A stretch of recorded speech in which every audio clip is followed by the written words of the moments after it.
గుంటూరు జిల్లా మాచర్ల నియోజకవర్గం టీడీపీలో అసమ్మతి సెగలు రగులుకున్నాయి. మాచర్ల సీటు అన్నపురెడ్డి అంజిరెడ్డికి అధిష్టానం ఖరారు చేసింది.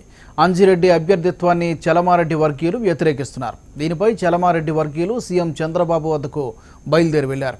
చలమారెడ్డి ముద్దు అంజిరెడ్డి వద్దు అంటూ అనుచరులు నినాదాలు చేశారు. మా ఇన్ఛార్జి కోమారెడ్డి చలమారెడ్డి గారికి కాదని వైఎస్ఆర్సీపీ కోవర్ట్ అయినటువంటి అంజిరెడ్డికి టికెట్ ఇచ్చారు. ఈ యొక్క అంజిరెడ్డి ప్రస్థానం ఎక్కడి నుంచి ఉందంటే మొన్న జరిగినటువంటి 15వ వార్డు ఎలక్షన్ లో కూడా వైసీపీకి ఓటు వేసి వెళ్ళినటువంటి వ్యక్తికి ఇవాళ ఇక్కడ వైసీపీ టికెట్ ఇచ్చి టీడీపీని గెలిపిస్తామనంటే ఇక్కడ నమ్మటానికి కార్యకర్తలందరూ కూడా అన్యాయం అయిపోతున్నారు. కార్యకర్తలను కాపాడుకోవడానికి మేమందరూ కూడా చలమారెడ్డి గారికి వెనక ఉంటాము.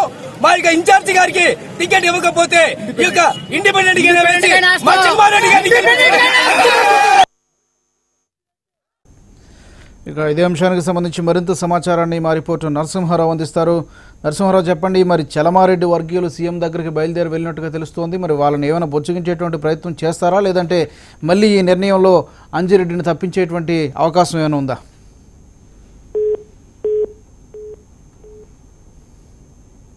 సంబంధించినటువంటి కొన్ని నియోజకవర్గాలకి అధికారికంగా జాబితా విడుదలైంది. ఇందులో భాగంగా మాచర్ల, నర్సరావుపేట, బాపట్ల సంబంధించిన నియోజకవర్గాలకి అభ్యర్థుల్ని నిన్న సీఎం ప్రకటించడం జరిగింది.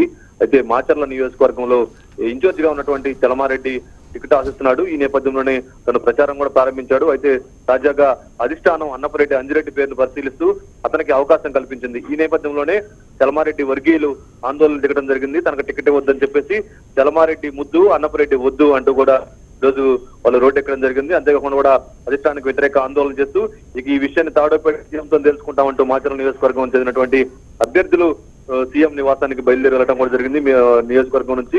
ఇక అంతేకాకుండా కూడా అసంతృప్తి రాగాలు జిల్లా వ్యాప్తంగా కూడా కొనసాగుతూనే ఉన్నాయి. ఇందులో భాగంగానే ఇప్పుడు గుంటూరు పశ్చిమ నియోజకవర్గం కానీ ఈస్ట్ నియోజకవర్గం కానీ తనకు టికెట్ ఆశించినటువంటి బీసీసీఎల్ రాష్ట్ర అధ్యక్షుడు బోనబోయిన శ్రీనివాస్ యాదవ్ కూడా అతను కూడా అధిష్టానంపై గురుగా ఉన్నారు. టీడీపీకి మరి కాసేపట్లో గుడ్ బై చెప్పనున్నట్టు కూడా మనకు తెలుస్తుంది. అంతేకాకుండా ఇప్పటికే 3 రోజుల నుంచి అజ్ఞాతంలో ఉన్నాడు. నిన్న సీఎం జరిగినటువంటి సభకు కూడా ఆయన గైర్ హాజరయ్యారు. అంతేకాకుండా కూడా ఇక ఆయనతో పాటు పలువురు మాజీ కార్పొరేటర్లు కూడా రాజీనామా చేస్తారని కూడా ప్రచారం జరుగుతుంది. మొత్తంగా మనం చూస్తే మాత్రం గుంటూరు జిల్లా టీడీపీలో ముస్లిం కొనసాగుతుంది. కొంతమంది అసంతృప్తివాదులు రోడ్డెక్కి తమకు సీటు కావాలని చెప్పేసి ఆ వర్గాలకు చెందినటువంటి వారు, వాళ్ళకు చెందినటువంటి అనుచరులు హడావుడి చేస్తున్నారు. మరోవైపు కొంతమంది పార్టీపై కానీ అధిష్టానం పట్ల గురుగా ఉన్నట్టు తెలుసు. మొత్తానికి మనం చూస్తే మాత్రం ఈసారి టీడీపీ సంబంధించినటువంటి ఎమ్మెల్యేలు, ఎంపీల సీట్లలో కొంత అవకతవకలు జరిగాయి. సరైనటువంటి సీట్ల ఎంపిక జరగలేదని చెప్పేసి టీడీపీ నేతలు చెప్తున్నారు. సో ఈ నేపథ్యంలో ఇక ఈ ఎలక్షన్ లో టీడీపీ తెలుగు తమ్ములు కానీ తెలుగుదేశం పార్టీ నేతలు ఎలా పనులు చేస్తారో, ఈ గెలుపుకు ఎలా కృషి చేస్తారో వేచి చూడాల్సిన పరిస్థితి ఉంది. Thank you Narasimha Rao.